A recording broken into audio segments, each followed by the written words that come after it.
بسم الله الرحمن الرحيم.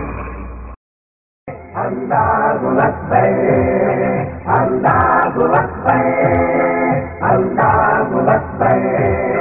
तू अब्दुल्लाह का प्यारा है, तेरे दम से नूर सारा है। तू अब्दुल्लाह का प्यारा है, तेरे दम से नूर सारा है। तूने रहमत का मुँह बरसाया, तेरा चेहरा हूरों ने गाया। तूने हक का रास्ता दिखलाया। अल्लाहु अकबर अल्लाहु अकबर. ഉസ്താദുമാർ, നാട്ടിലെ കമ്മിറ്റി ഭാരവാഹികൾ, പിതാക്കൾ, സഹോദരങ്ങൾ, ഉമ്മതങ്ങന്മാർ, അല്ലാഹു തആല നമ്മയും നമ്മോട് ബന്ധപ്പെട്ടവരെയും ഖൈറിന്റെ സലാഹിന്റെ അകലവാരി പെടുത്തുമാറാവട്ടെ. ഈ മജ്‌ലിസിൽ ഒരുമിച്ച് വലിയ എല്ലാ മുഅ്മിനാത്തുകളെയും അല്ലാഹു സ്വാലിഹീങ്ങളിൽ പെടുത്തി തരുമാറാവട്ടെ. ആമീൻ എന്ന് ദുആ ചെയ്തു ആ മുഖത്തിലേക്ക് കിടക്കാതെ ഈ കാലഘട്ടത്തിൽ അറിഞ്ഞിരിക്കേണ്ടതായ, ചിന്തിക്കേണ്ടതുമായ എന്റെ യുവ മനസ്സുകളിൽ, എന്റെ സഹോദരിമാരുടെ മനസ്സുകളിൽ ചില കാര്യങ്ങൾ സൂചിച്ചു വെക്കേണ്ടതും ചിന്തിക്കേണ്ടതുമായ ചില കാര്യങ്ങൾ സൂചിപ്പിച്ചുകൊണ്ട് ഇൻഷാ അല്ലാഹ് കുറച്ചകലിൽ നിന്ന് യാത്ര തിരിച്ച് വന്നതുകൊണ്ട് അല്പം വൈകി എന്റെ നാട്ടുകാർ ക്ഷണിക്കുമെന്നുള്ള പ്രതീക്ഷയോടുകൂടെ വിഷയത്തിലേക്ക് കിടക്കുകയാണ്. നബി സല്ലല്ലാഹു അലൈഹി വസല്ലം അവിടുത്തെ ബറക്കത്ത് കൊണ്ട്, അവിടുത്തെ ജാഹ് കൊണ്ട് നമ്മുടെ സന്താനങ്ങൾ, കുടുംബങ്ങൾ, മാതാപിതാക്കൾ എല്ലാ വിധേനയുള്ള നാരാജാതികളിൽ നിന്ന്, സിഹറുകളിൽ നിന്ന്, ശത്രുതകളിൽ നിന്ന്, ഫസാദുകളിൽ നിന്ന് എല്ലാവരെയും അല്ലാഹു മോചിപ്പിക്കുമാറാകട്ടെ. മദീനത്തെ പള്ളിയിൽ നബിത്തങ്ങൾ വിശ്രമിക്കുകയാണ്. ആ നേതാവായ നബിത്തങ്ങൾ ലോക മുസ്ലിമിന്റെ ചലനങ്ങൾ ബോധിച്ചുകൊണ്ടിരിക്കുകയാണ്. ഹബീബായ നബി സല്ലല്ലാഹു അലൈഹി വസല്ലം തങ്ങൾ അവിടുത്തെ ജന്മമാസം, ഈ മാസത്തിൽ ആഹ്ലാദിക്കാത്ത ഒരു കുട്ടിയും എവിടെയും ഉണ്ടാവില്ല. എല്ലാ മനുഷ്യരും, എല്ലാ ജീവികളും, മുഴുവൻ വസ്തുക്കളും, ആകാശത്തൂടെ പാടിക്കളിക്കുന്ന പക്ഷികൾ തൊട്ട് എന്ന് വേണ്ട നമ്മുടെ കൺമുമ്പിൽ കാണുന്ന ഏതൊക്കെ ജീവികളുണ്ടോ, ഈ റബീഅ് വസന്തമാസം വരുമ്പോ ഒരു പ്രത്യേകമായ സ്നേഹം, ഒരു പ്രത്യേകമായിരിക്കുന്ന മഹബ്ബത്ത്, നേതാവായ നബിത്തങ്ങളോട് മഹബ്ബത്തുള്ള ഒരു മനുഷ്യനത് മറക്കാൻ പറ്റില്ല. ലോകത്തെ എല്ലാ ജീവികൾക്കും സന്തോഷവും മഹബ്ബത്തും ഉണ്ട് എങ്കിൽ അങ്ങ് അകലെ ഡെൻമാർക്ക് എന്ന് പറയുന്ന സ്ഥലത്ത് വെച്ച് ഒരു പീറപത്രത്തിൽ വിവരമില്ലാത്ത ഒരു മനുഷ്യൻ കാർട്ടൂൺ വരച്ചപ്പോഴേക്കും ലോകത്തുള്ള മനുഷ്യമക്കൾ ഇളകി മറിഞ്ഞു. ചൈനയിലുള്ള, റഷ്യയിലുള്ള, അമേരിക്കയിലുള്ള എല്ലാ മുസ്ലിമീങ്ങളും എന്നല്ല മനുഷ്യ സ്നേഹികൾ, ജാതി മത ഭേദമന്യേ ഈ രാജ്യത്തെ മതമൈത്രി എന്തെന്ന് കാണിച്ചത്, പഠിപ്പിച്ചു തന്ന സാഹോദര്യവും സ്നേഹവും സന്തോഷവും എങ്ങനെയെന്ന് കാണിച്ചു തന്ന ഒരു നേതാവിനെ ഈ രാജ്യത്ത് വളരെ മോശമായ ചിത്രീകരണം നടത്തിയപ്പോ രാജ്യത്തുള്ള എല്ലാ ആളുകളും പ്രതിഷേധ റാലിയുമായി ആരാണ് ആ നേതാവ്, ആരാണ് നബി സല്ലല്ലാഹു അലൈഹി വസല്ലം, ഈ വിഷയത്തിൽ ജനങ്ങളുടെ മുന്നിലേക്ക് ജനങ്ങൾ ഇറങ്ങിത്തിരിച്ച് മഹാനായ നബിത്തങ്ങളെ അരുത്, റസൂലുള്ളാഹി തങ്ങളെ കാറ്റിൽ വരച്ച് പുച്ഛിക്കുന്നത് മോശമാണ്, മറ്റ് മതവിശ്വാസികൾ പോലും പറഞ്ഞപ്പോ എന്റെ മുസ്ലിമീങ്ങളോട്, ഈമാനുള്ള എന്റെ ഉമ്മമാരോട് ഞാൻ ഓർമ്മപ്പെടുത്തുന്നു, ആ ഹബീബായ നബി സല്ലല്ലാഹു അലൈഹി വസല്ലം ലോക മുസ്ലിമിന്റെ കേന്ദ്രമായ മദീനയിൽ കിടന്നുകൊണ്ട് ഈ മനുഷ്യമക്കളുടെ ചരണങ്ങൾ വീക്ഷിക്കുന്നുവെങ്കിൽ ആ നബി സല്ലല്ലാഹു അലൈഹി വസല്ലം തങ്ങളെക്കുറിച്ച് ഇന്ത്യ സന്ദർശിക്കാൻ വേണ്ടി അടുത്ത കാലത്ത് വന്ന ഈ നൂറ്റാണ്ടിലെ ഫിർഔനെന്ന് പറയാൻ പറ്റുന്ന, അല്ല ഈ നൂറ്റാണ്ടിലെ ഫിർഔൻ തന്നെയായ സാക്ഷാൽ അമേരിക്കൻ ജോർജ് ബുഷ് എന്ന് പറയുന്ന മനുഷ്യൻ ഈ രാജ്യത്തേക്ക് കടന്നുവന്ന് ഇന്ത്യയുടെ മണ്ണിലേക്ക് കടന്നു വന്നുകൊണ്ട് മുഹമ്മദ് നബി സാധാരണ മനുഷ്യനാണ്. അവിടുത്തെ ജന്മമാസത്തിന് പവറില്ല, അവിടുത്തെ ജന്മദിനത്തിന് പവറില്ല എന്നൊരു പ്രഖ്യാപനം, ഒരു പ്രസ്താവനമെന്ന് ഈ രാജ്യത്ത് ഒരു പ്രസ്താവന ഇറക്കിപ്പോയാൽ രാജ്യത്തുള്ള മനുഷ്യ മക്കളുടെ വേദന എത്രയായിരിക്കും? എന്റെ യുവാക്കളോട്, എന്റെ ശബ്ദം കേൾക്കുന്ന സുഹൃത്തുക്കളോട് ഞാൻ ആമുഖത്തിൽ ചോദിക്കുന്നത്, ഈ റബീഅ് വസന്തമാസത്തിൽ ആഹ്ലാദിക്കാത്തൊരു കുട്ടി ഉണ്ടാവില്ല എന്ന് ഞാൻ പറഞ്ഞു. ജോർജ് ബുഷ് എന്ന് പറയുന്ന മനുഷ്യൻ പാവപ്പെട്ട ഇറാഖിലെ പിഞ്ചോമന മക്കളെ ചുട്ടുകരിച്ചുകൊണ്ടിരിക്കുന്ന സാക്ഷാൽ അമേരിക്കൻ ജോർജ് ബുഷ് എന്ന് പറയുന്ന മനുഷ്യൻ. നമുക്കറിയില്ലേ, 8 വയസ്സ് പ്രായമുള്ള കുട്ടികൾ, 10 വയസ്സ് പ്രായമുള്ള മക്കൾ അതാ പാവപ്പെട്ട മനുഷ്യ മക്കളിലേക്ക് കൈനീട്ടിക്കൊണ്ട് പറയുന്നു, എന്റെ പ്രിയപ്പെട്ട ഉമ്മ, അതേ 10 മാസം മുമ്പ് പ്രസവിച്ച ഉമ്മ ആ ജോർജ് ബുഷിന്റെ വെടിയുണ്ടയുടെ മുന്നിൽ പിടഞ്ഞു വീണ് മരിച്ചു. എന്റെ ഉപ്പ ജോർജ് ബുഷിന്റെ ബോംബിന് മുന്നിൽ ചിതറിക്കിടക്കുകയാ.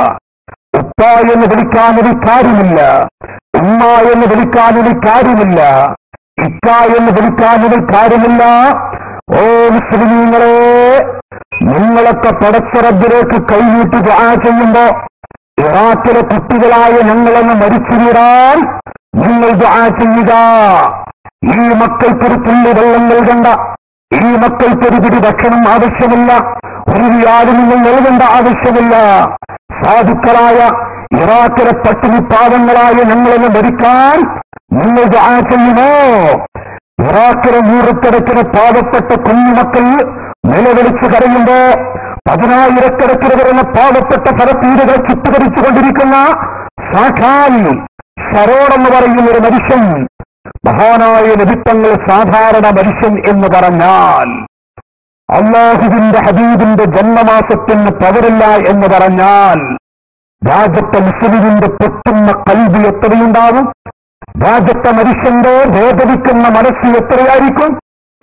ഈ രാജ്യത്ത് പക്ഷേ ഒരൊറ്റ ഹൈന്ദവ സഹോദരൻ, നമ്മുടെ ഹൈന്ദവ സുഹൃത്തുക്കൾ അതേ സാഹോദര്യവും മതമൈത്രിയും പഠിപ്പിച്ച നേതാവായ നബി സല്ലല്ലാഹു അലൈഹി വസല്ലം തങ്ങളെ കുറിച്ചുകൊണ്ട്, നേതാവായ നബി തങ്ങളെ കുറിച്ചുകൊണ്ട് സാധാരണ മനുഷ്യനെന്ന് പോയി അതല്ലെങ്കിൽ മോശപ്പെടുന്നൊരു വാക്ക് ഈ രാജ്യത്തെ ഹൈന്ദവര് പറഞ്ഞിട്ടില്ല, പറയില്ല. നമ്മുടെ സുഹൃത്തുക്കൾക്ക് പറയാൻ മനസ്സ് വരില്ല. എന്നുകണ്ട നീന്റെ സന്ദർശിക്കാൻ വന്ന് സാക്ഷാൽ അമേരിക്കൻ ജോർജ് ബുഷ് റസൂലുള്ള മുഹമ്മദ് നബി സാധാരണക്കാരൻ എന്ന് പറഞ്ഞിട്ടില്ല. മനസ്സിലുള്ള ആവശ്യവും മനസ്സിലുള്ള താല്പര്യവും എന്തോ നമുക്ക് ചർച്ച ചെയ്യേണ്ടതില്ല. പക്ഷെ പരസ്യമായി സമയം വരെ അവർ പറഞ്ഞിട്ടില്ല.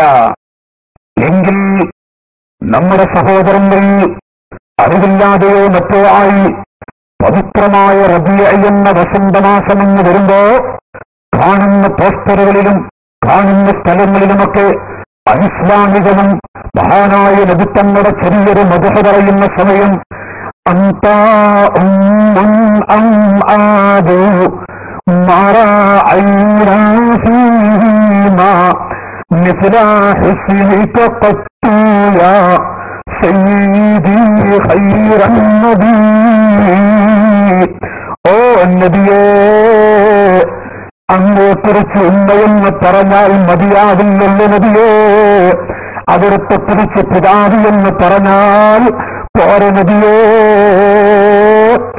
ആ ഹബീബിന്റെ മദഹ് പറയുന്ന താമസം കാഫിറിൽ നിന്ന് ചത്തുപോകുമെന്നല്ല, ഇസ്ലാമിൽ നിന്ന് പുറത്തു പോകും.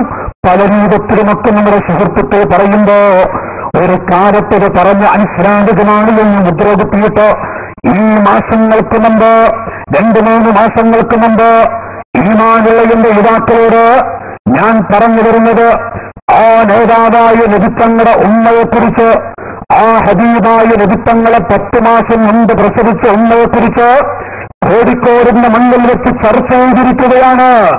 കോഴിക്കോട് പട്ടണത്തിൽ വെച്ച് ചർച്ച ചെയ്തുപോയി. എന്താണെന്നറിയോ? മുഹമ്മദ് നബിയുടെ ഉമ്മ മുസ്ലിമത്തോ കാഫിറത്തോ? മആദല്ലാഹ്. മറുപടി, മുഹമ്മദ് നബിയുടെ ഉമ്മ ആമിന എന്നവൾ കാഫിറായി മരിച്ചവളാണ്. കാലാകാലവും നരകത്തിലാണ്. ഒരു കാലത്തും അവർ സ്വർഗത്തിൽ കിടക്കില്ല. മുഹമ്മദ് നബിയുടെ പിതാവ് അവർ കാലാകാലവും നരകത്തിലാണ്. ഒരിക്കലും സ്വർഗത്തിന്റെ വാസന പോലും മരിച്ചിരിക്കാൻ അവർക്ക് സാധിക്കുകയില്ല. ആരാണ് മുസ്ലിമീങ്ങളെ പറയുന്നത്? നമ്മുടെ അയൽപ്പക്കത്തുള്ള ഹൈന്ദവ സുഹൃത്തുക്കൾ. അഖിലിൻകാരൊക്കെ വരൽക്കാണ് കാഫിറ. നിന്റെ അയൽപ്പക്കത്തുള്ളവൻ ഹൈന്ദവ സഹോദരനാണോ? ആ പാവങ്ങൾ പട്ടിണി കിടക്കുന്നുവെങ്കിൽ നീ സുഖമായി ഭക്ഷണം കഴിച്ച് കിടന്നിറങ്ങരുത്. ഹൈന്ദവ സുഹൃത്തുക്കളെ ആദരിക്കുക, ബഹുമാനിക്കുക, സ്നേഹിക്കുക. അവരോട് മതമൈത്രി കാണിച്ച് സഹോദരത്വം സ്നേഹത്തിനും വർത്തിക്കുക എന്ന് പഠിപ്പിച്ച പവിത്രമായ ദീനുൽ ഇസ്ലാം. ആ ഹൈന്ദവ സുഹൃത്തുക്കൾ മുഹമ്മദ് നബിയുടെ ഉമ്മ കാഫിറത്താണ്, കാലാകാലവും നരകത്തിലാണ്. അവർ പറയില്ല സാക്ഷാൽ വലം തുറന്ന അൻകൽ യഹൂദ് വലം നസാറ. ഓ നബിയേ, ഒരു കാലത്തും തങ്ങളെ യഹൂദികൾ ജൂതർക്ക് തൃപ്തിയില്ല നബിയേ. അങ്ങയുടെ മദഹ് കേൾക്കാൻ ജൂതർ തൃപ്തിപ്പെടുന്ന നബിയേ.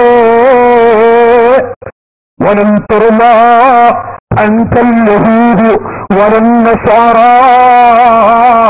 ഒരു കാലത്തും യഹൂദികള് അങ്ങയെക്കുറിച്ച് തൃപ്തിപ്പെടില്ല. അവിടുത്തെ മദഹ് കേൾക്കുമ്പോ പുച്ഛമാണ്. അവിടുത്തെ സന്തോഷവാർത്ത കേൾക്കുമ്പോ അവർക്ക് വല്ലാത്ത വെറുപ്പുള്ള കാര്യമാണ് നബിയേ. പരിശുദ്ധ ഖുർആൻ പഠിപ്പിച്ചിട്ടുണ്ട് എങ്കിൽ ആ ജൂതരോടും മഹാനായ നബിത്തങ്ങൾ സാധാരണക്കാരി എന്നല്ല. അവിടുത്തെ ഉമ്മ നരകത്തിലാണ്, അവിടുത്തെ പിതാവ് നരകത്തിലാണ്.